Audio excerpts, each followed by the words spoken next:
Hey, this is Anney. And Samantha. And welcome to Stuff I Never Told You, a production of iHeartRadio.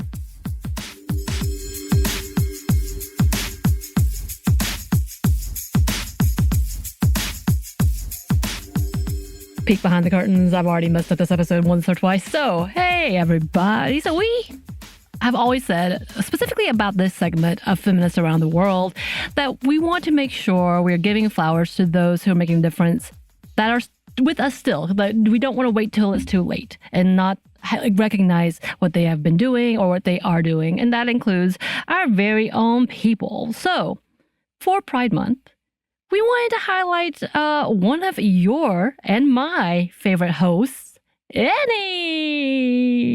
Hey! Did I say your last name? I typically don't. Anney Reese.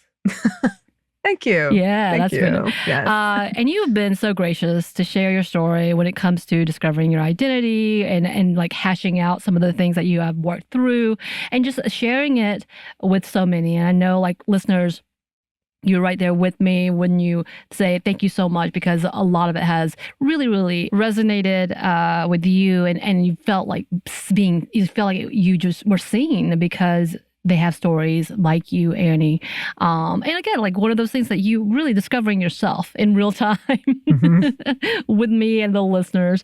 So I thought, we need to talk about you as a feminist activist, because as you are doing this, with so much vulnerability and openness, you are doing some of the amazing work for the queer people, LGBTQIA plus peoples. And first and foremost, give you those flowers and say thank you, but also check in with you and highlight you for Feminists Around the World. So first and foremost, let's check in. How are you? Are you celebrating this fabulous month? I'm nervous. Nervous to be the highlight. I will be honest with you. I've been really busy, and you are the one that has planted in me this idea I need to celebrate, and I should. You're right. I have just been going about my life, and I barely know what time it is anymore. I went home for the first weekend of June, so I haven't yet, but I will. And I do have a trip coming up at the end of June. Yeah. And I think I'll try to make that a big blowout. I'll bust out my Ace shirt and all of those things. But yeah, I haven't celebrated yet, I will say. Okay. It's coming though. It's coming. I still need to get you a cupcake or a cake. I know you've been more and more open to talking about your self-discovery with lots of people, and not just our listeners, even though like you don't have to, but you do. And some of those people include your family. How has that been for you? And can you give advice to our listeners who may be in a similar journey, especially on how to be both vulnerable but at the same time, being able to guard yourself? Yeah. I mean, this is something we've talked about a lot. It can be really difficult when we're in this field that we're in, or you're just somebody who believes really strongly or passionately about something about LGBTQ plus rights or intersectional feminism or whatever. It can be really hard to find the line of that. I will say I'm generally really lucky in that my immediate family, obviously most of my closest friends, are cool, I will say. But even with that, because it's been like, it's in a book that I wrote about coming out, and it's in this podcast, I talked about it. It's like out there. And so now that kind of line of maybe I don't want to say something right now is gone. It feels like it's gone because they know. and that, I think a lot of us can relate to that, whether you have a podcast or you're open about it or not. But it just feels like there's almost a strange, and I know a lot of people can relate on maybe not even being queer, but on similar things. There's a strange like head turning that happens to me now, where if something about LGBTQ plus stuff comes up, people turn and they look at me. And so it's sort of it's a tension, you know? Mm-hmm. And I hate it because I do like talking about it and I am passionate about it. And a lot of times it's fine, but you never know. Right. And that initial head turn moment, you don't know. Right. And so there's been a bit of that and a bit of like, honestly, really genuinely people want to know more and do better. And I appreciate that, but I still feel kind of like a baby. I feel like I'm doing my best and I'm reading what I can, but I still feel like a straight passing baby. Mm. So it's sort of, and we talked about this in our recent Sex and the City episode, funnily enough, but it's not like you suddenly get all the answers when you come out, and that there isn't sad divisions within the LGBTQ plus community itself. So I have felt I feel better about that, but I'm still nervous. Like when I go to a Pride event, I'm still nervous. I'm like, oh, what if they don't think I should be here? So that's been that. It's also funny because we've talked about this before too.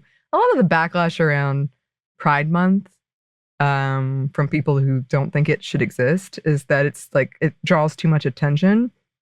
I really don't want that much attention. But it's like, but it feels like you're looking at me with your head turned. Right. So it's just been interesting to adjust to that part, I think. But almost everyone's been really supportive and genuinely wants to learn more. Yeah. I find it funny because when people are like, they're shoving it in our faces.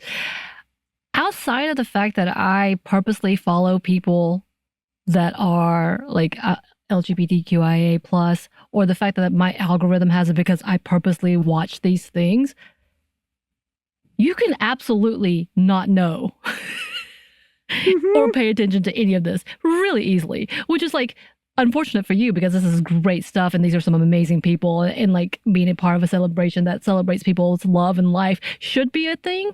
But the fact that people are so pressed about this because they are like, they're shoving, no, they're not. They're just existing. This is the weirdest thing. Because they have one parade, you're really upset, which you could just stay home and I was at home. Or B, they have rainbow flags, which you used to love rainbows. It's just a rainbow flag. Get over it. It's just, and you don't have to buy it. That's the other part of that. You don't have to buy any of these things. So I don't understand how it's shoved into your face. Yeah, I don't either. Because again, I'd be perfectly happy living my life never talking about with my homophobic family members about this. Me specifically, I'll stand up, but I don't feel like I'm shoving it down your throat. Exactly. Existing is not shoving it down your throat. You're just hating. End of the point. Blah, blah, blah.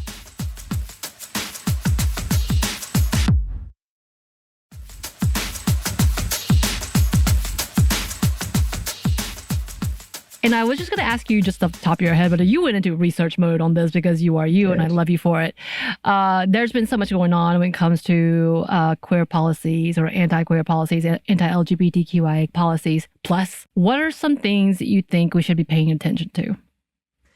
Well, it's funny because before this, you were like, I didn't really mean to make this into research for you. And it really wasn't. It really wasn't. I've been thinking about this. I have some other episodes like on my mind.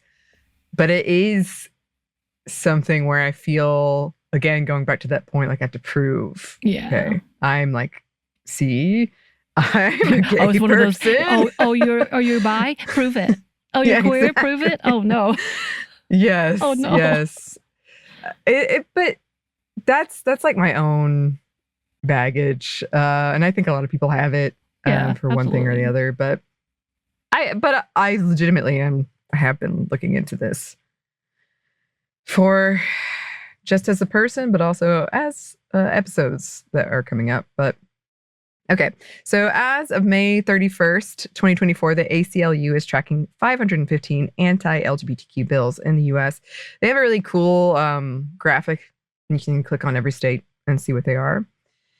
From the Washington Post, the UN Human Rights Committee's review into the state of human rights in the United States, the first in 9 years, expressed concern, quote, at the increase in the number of state laws that severely restrict the rights of persons on the basis of their sexual orientation or gender identity. A post-analysis of FBI data published in March found that hate crimes in schools have risen sharply in recent years, with the starkest impact in states where LGBTQ plus students face restrictive laws. And last year, Canada issued a warning to queer people thinking of traveling to the US. So it's pretty bad. Right. Honestly, a lot of times when I go to like pride events, that's one of the things I think of. Mm-hmm. Once again, not unique to gay people, but it is something that I think of. I will say, as our recent classics have indicated, local politics are so important. Mm-hmm.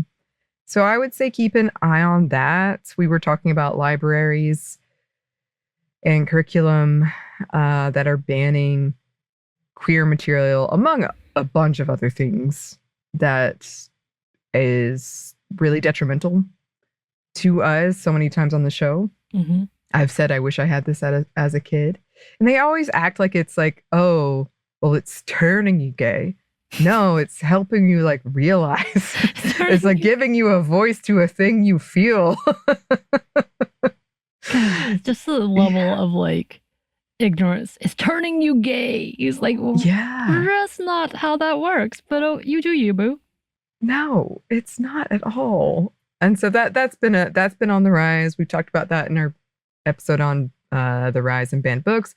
We talked about that in Genderqueer, which is our book club pick for Pride Month last year. Still the most banned book in the United States. So I think that's really important if you can support your local libraries. Not, unfortunately, as with many things we're going to talk about, it's not like all libraries are great, but yeah, if you do your research and it seems like a good library, then support your local library. Elections. I know people are tired about hearing about it. I know it's frustrating. I hear you. But there are so many elections that are really leaning into kind of this anti-LGBTQ plus thing. There's one in Missouri where the whole slogan is "Don't be weak and gay."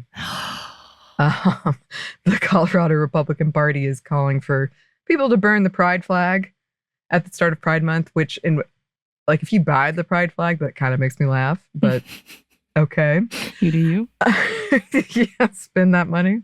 All right.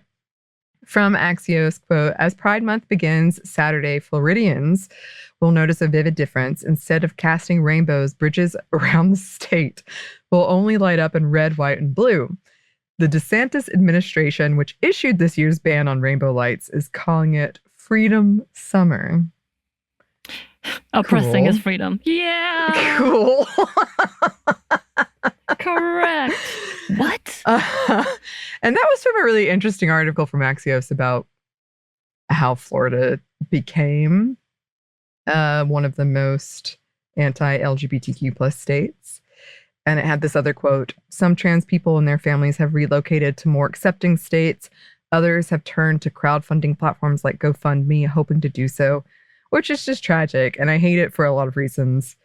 But one of the things, and I know we had this conversation with Bridget forever go off mic, but one of the things that like breaks my heart about this is if people leave, then it's going to get like more staunch. Right. But I also can't blame you for leaving. Yeah. And for those who can't afford to leave, they're stuck with the even more staunch. Yes. Like, it's such a bad level of like it. How do you cut this circle? But at the same time, you don't want to be here. Texas is a great example of what's happening. And people are really like, maybe this is not it. We need to go. And it becoming more and more, not because everybody's leaving, but those who can are leaving. And then those who are stuck. And it's kind of one of those levels. And then with that, with the little more increase in power, they get more power by gerrymandering into a bigger situation, which is exactly what's happening in a lot of the different states. And we know gerrymandering happens in both routes, but we've seen it like in this tenfold of like, what is this silly squiggly line that you've made into a district that, and then it separates a little bit. It's like an exclamation point. How is this one district? And that's because, like it's become that level. But the fact that this is a continued level of power. And I said to our listeners in Texas, we know, like things are shifting in Texas. Don't get me wrong. I think things have kind of shifted in Florida. We've seen the different candidates who are like flipped a few parties, and I'm like, all right, go ahead. But in this level also of like, this feels even more so like choosing the lesser evil. Yeah.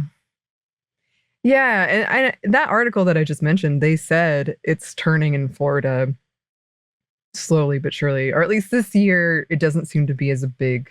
People aren't so into this like anti-gay agenda. Right. They're starting to realize, oh, this doesn't make as much sense. I think when they started going after Disney, they're like, oh, and you're hurting our pockets. Right. And my fun. This is not yes. This is not as good my as fun. You did not include this as a part of your we have to hate people. Right.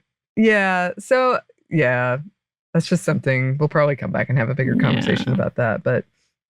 And that leads into, we talk about this all the time, but a big thing to keep an eye on is anti-trans laws and rhetoric. Recent polling has found that support of the queer community has gone up in the US, except for trans people, where it's gone down. Right. And that, like, if you think it doesn't matter when people just say, politicians just say things, or people just say things, it does. Right. And it's dangerous. And this is like the modern day example of white feminism, when they were like, yes, we want feminism, but mainly if the Black women don't get it, that's okay. We're going to work on us first. That's kind of that same LGBTQ like ideal where they leave out the T. In that, okay, but we're going to work on this first, and then we'll come back to you. And they're like, no, you need to reverse that. Because what you're seeing is that the most marginalized will continue to stay marginalized, and not everyone will be free. As where if you start with the most marginalized, everyone will be free. Like it's kind of like, yeah. And this is that real life translation that we're seeing. Yeah. And if you look at the laws, a lot of them are specifically aimed towards trans people. Right. And going along with that, like, I would just keep an ear out for weaponized use of terms like grooming and pedophiles. When it comes to gay folks, because I'm seeing it more normalized now, and it's... Oh, you are? That's interesting. I'm seeing it... I feel like it used to be more like, wink, wink, you know what I mean? And now it's much more... We've just become more polarized in general as a society, I think. Well, but it's definitely this level of like fantasy versus reality. Again, when we talked about what grooming looks like and who is actually being groomed and who are actually being trafficked. And we just had this conversation with Bridget when it came to like Playboy magazine, and like they're actually a great example of like who you want to see as victims. And so with that, they also want to say who they want to see as the perpetrators. Yeah, they do. I feel like you're the one who can't. You can't stop talking about this. Right. There's a thing of like the many arrests that I've seen have typically been one sort of like group of people, and they are your friends, bruh. Yeah, that's a good point. Rarely have I ever seen. No, I don't think there has been any conversation of a trans person being a groomer, like into that level of like, don't get me wrong, grooming happens all over the place and we know that things happen, but when it comes, especially with trafficking, you're like, and once again, I do not see a drag queen up in this thing. Yeah, but they love to talk about it and act like that's the case, and that's the terminology they use, and it's incredibly harmful, and people have been attacked. So I think that's something to keep an eye out for. If you want to see some bombastic language, I'm going to come back and talk about this for my happy hour, I think, but the Queer Planet documentary that's coming out. The number of people in my life who've told me, you can't be gay, animals aren't gay. And now they have this documentary that's like gay animals, which I haven't seen, so who knows? It could be terrible. But now they're like, this is propaganda. Like, well, you've been telling me my whole life. Is there? And like now you're doing this thing, so you do you, bro. Again. I love that you compare me to an animal. Thanks. Also, like, if we want to go into that, and we lived in that whole, like some of the women kill the men, and they keep on perpetuating. Maybe we should do. I mean, is that the theory? Can I? Is that a defense? The Black Widow. For, like, is that what we want? What is it? Yeah. And then, like, I have a lot of religious. They're not friends, but they're like on my periphery. And the whole thing with the Pope really blew up recently, where he said some pretty bad things. Yeah. About gay people behind doors. And he's been like progressive for the Catholic Church, but they definitely took that as a win. Okay, international stuff. Listeners, please write in and let us know, because this is mostly US based. I have read stuff that's going on that isn't great around the world, but I found some good news as well. More than 30 countries have now legalized gay marriage on the federal level in the US. Several protections have been upheld, are put in place. And just because I had to look, going back to that ACLU map, quote, in Georgia, every proposed anti-LGBTQ plus bill was defeated, including bills related to marriage, schools, and drag performances. It's good to know. And I read some of them and they were like, what century is this from? I mean, it's from like the Marjorie Taylor Greene playbook to make it the most extreme as possible. So knowing that you won't win, but you can say you did that and you are a champion of conservative families. That is, there's a lot of things politics I don't like about American politics. Yeah. But one of them is that posturing. I hate that. Agreed. But I'm glad to know that it's been shut down. Come on, Georgia. We're getting there. Yeah. Slowly. Anyway, Hopefully. There's a lot of other things that's not good, but slowly.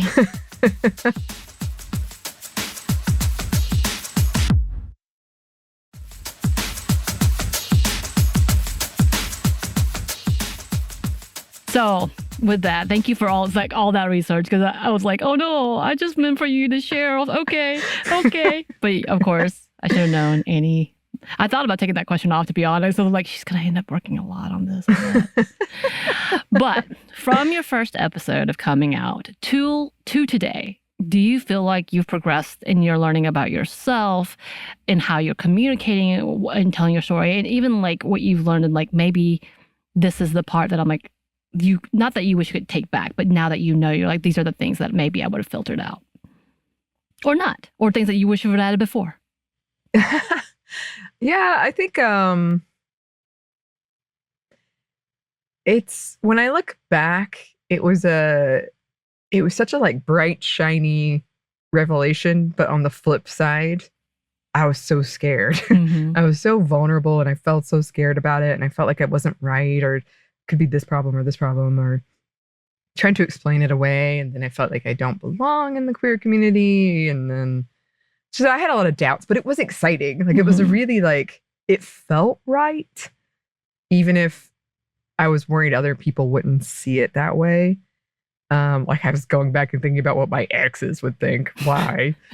But now I feel much more settled in it. Mm-hmm. I still have moments of, I don't know, fear might be too strong a word, but I still have moments of like, I don't know, people might judge me or something like that. I have moments where I run into someone who does judge me and I'm kind of shocked because I'm in my bubble that is wonderful and nice. But I forget it's not like that if I go outside of that sometimes. Right. And for a while, I just was so worried people would think like, oh, she's a sad single woman. And now I'm kind of like, I don't care. If you want to think that, right, I'm good. Right. So I think a lot of it has been, I've just sort of settled into it and I'm happy with it. It doesn't have the same kind of bright excitement as it did at the beginning. It's more just like, yeah, that's what it is. That's my personality. So that's who I am.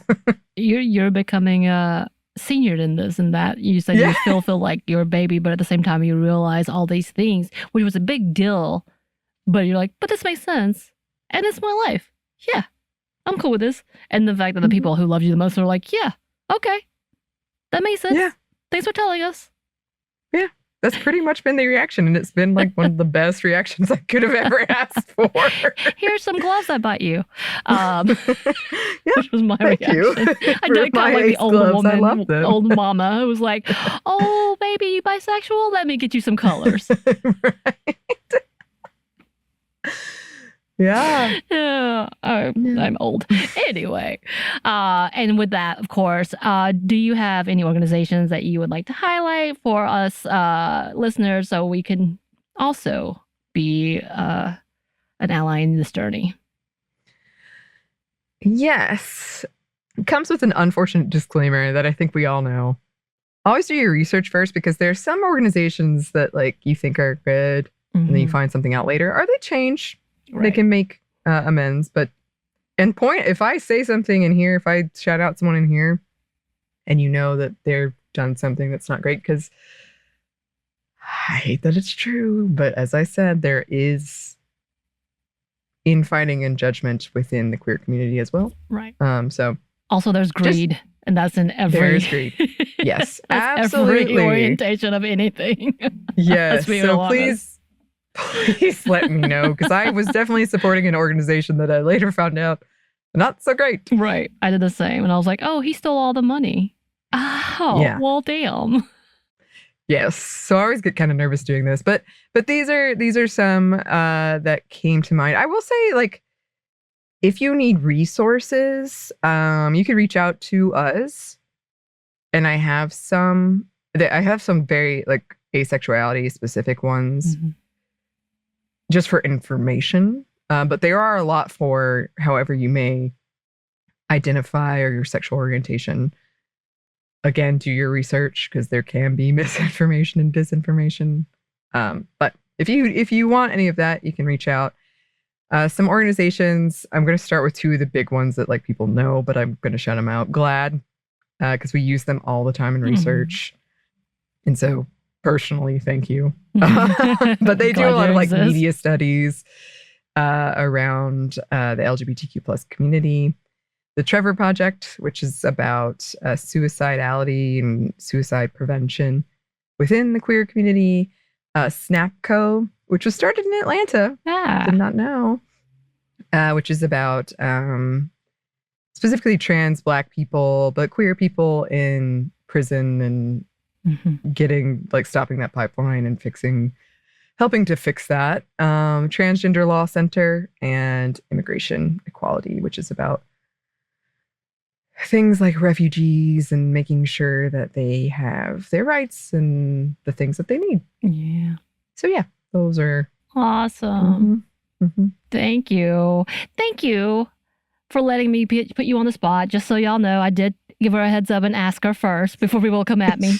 Why would you make her do this? I know, I'm cruel. But again, we are all about wanting to share and be vulnerable with you, as well as the fact that we are all about wanting to give flowers to you and acknowledge that you are a feminist activist around the world. And we love you for what you do, your vulnerability, just for being you and existing and loving us enough to trust us with who you are. So, Anney, we celebrate you. Happy Pride Month. I'll bring you a cake sometime soon, I swear to God. You don't have to. But thank you.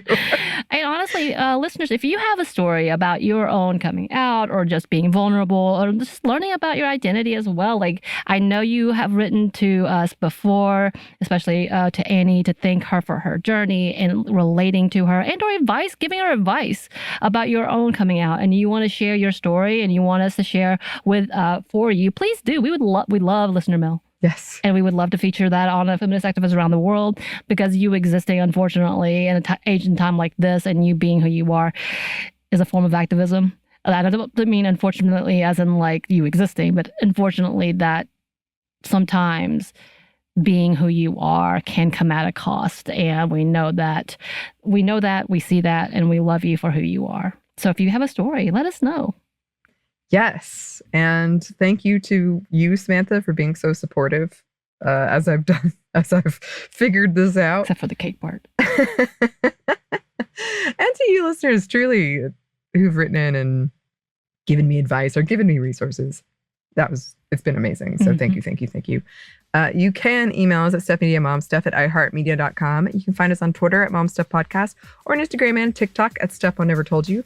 We're also on YouTube. We have a TeePublic store, and we have a book where we talk about this stuff. You can find it wherever you get your books. Thanks, as always, to our super producer, Christina, our executive producer, Maya, and our contributor, Joey. Thank you. And thanks to you for listening. Stuff I Never Told You is a production of iHeartRadio. For more podcasts from iHeartRadio, you can check out the iHeartRadio app, Apple Podcasts, or wherever you listen to your favorite shows.